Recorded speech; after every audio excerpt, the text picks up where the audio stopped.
Morning, friends. We're going to read the Bible today, friends. This is Numbers. This is Leviticus 20, chapter 27. Redeeming what is the Lord's.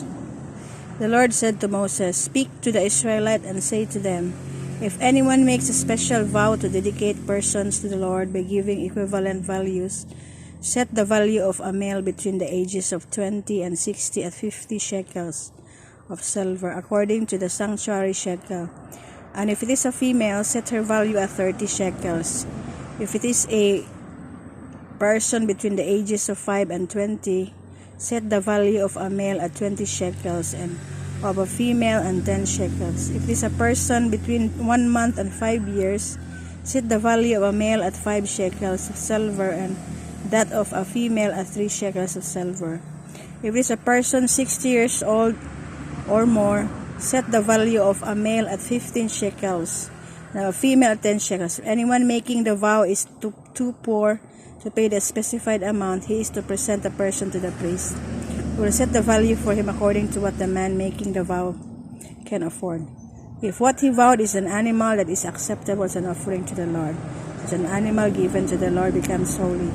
He must not exchange it or substitute a good one for a bad one, or a bad one for a good one. If he should substitute one animal for another, both it and the substitute become holy.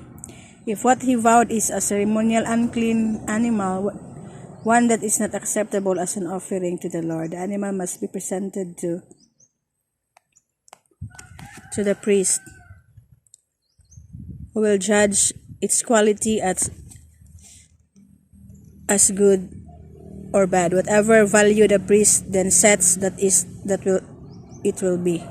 If the owner wishes to redeem the animal, he must add a fifth to its value.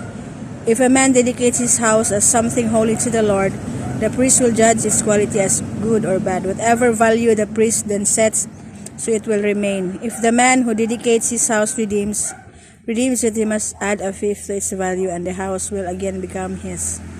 If a man dedicates to the Lord part of his family land, its value to be set according to the amount of seed required for it, 50 shekels of silver to a homer of barley seed.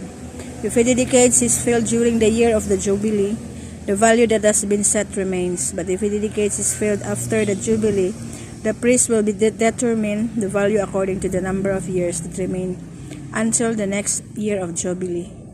As its set value will be reduced.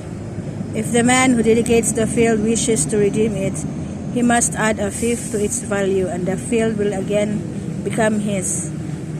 If, however, he does not redeem the field, or if he has sold it to someone else, it can never be redeemed. When the field is released in the Jubilee, it will become holy. Like a field devoted to the Lord, it will become the property of the priest. If a man dedicates to the Lord a field he has bought, which is not part of his family land, the priest will determine its value up to the year of Jubilee, and the man must pay its value on that day as something holy to the Lord. In the year of Jubilee, the field will revert up to the person from whom he bought it, the one whose land it was. Every value is to be set according to the sanctuary shekel, 20 gerahs to the shekel. No one, however, may dedicate the firstborn of an animal, since the firstborn already belongs to the Lord. Whether an ox or a sheep, it is the Lord's. If it is one of the unclean animals, he may buy it back as it is set to value, or adding a fifth of the value to it. If he does not redeem it, it is to be sold as it is set value.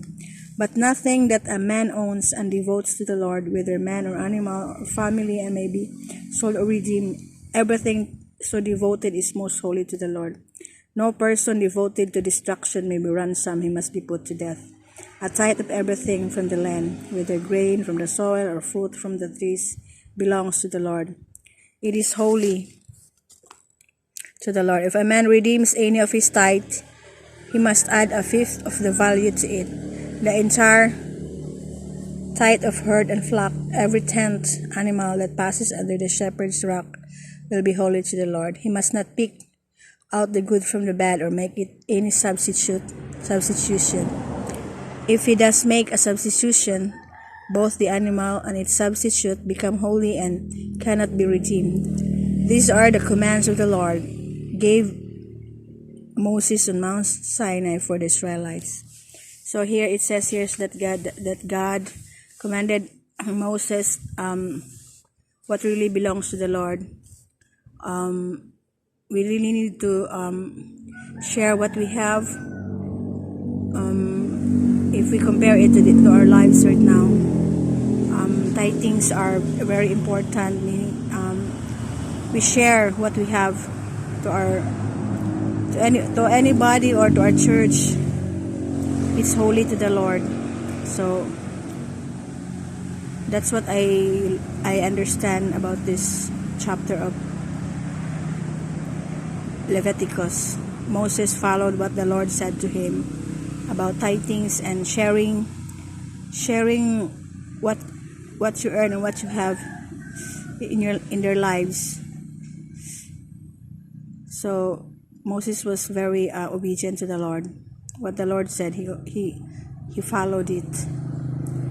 So that's it, guys. So we need to really share what we have to the Lord, guys, by giving it to a church or to anybody who needs help, because the Lord will be pleased, and it is really holy in His sight that we give tithes and